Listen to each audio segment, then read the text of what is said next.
Μα που σαλεύει. Έλα και χόρτο. Ωραία, χόρτο. Χόρτο. Ανάμεσα στα δόντια πάει αυτό. Έλα. Έλα, βάλε ό,τι έχεις και δεν έχεις μέσα. Στείνω το καλαμάκι. Φάτο. Δεν το καταλαβαίνω. Για πες εσύ τι θες να πεις. Τι θες να πεις. Πες το. Είπα ότι του στείνω το καλαμάκι στο στόμα να το βάζουν. Για να μην ρουφάνε χορταράκια. Ναι, ναι.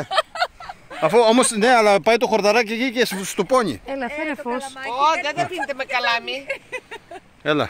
Τι θα βάλει, αυτό είναι βασιλικό ή μαϊντανό, τι είναι αυτό. Βασιλική τον έρωτα, πολύ βαρύ τον πήρες. Έρωτα, πολύ βαρύ τον πήρες.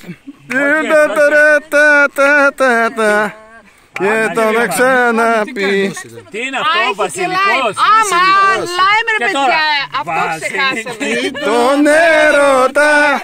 πολύ βαρύ. Τι παιδιά ρε παιδιά, τι παιδιά εσείς ρε. Και πήρες Αυτό το βάλες, αυτό το βάλες στο κουαντρό.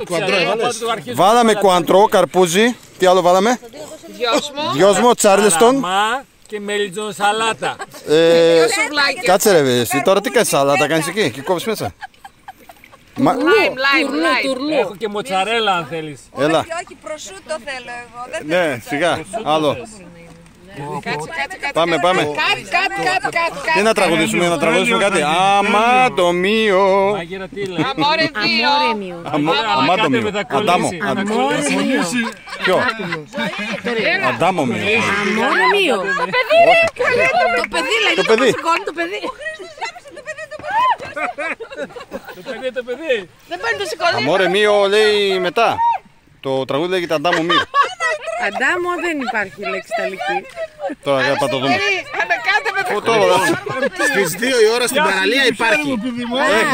Ναι ρε, κάτσε περίμενε.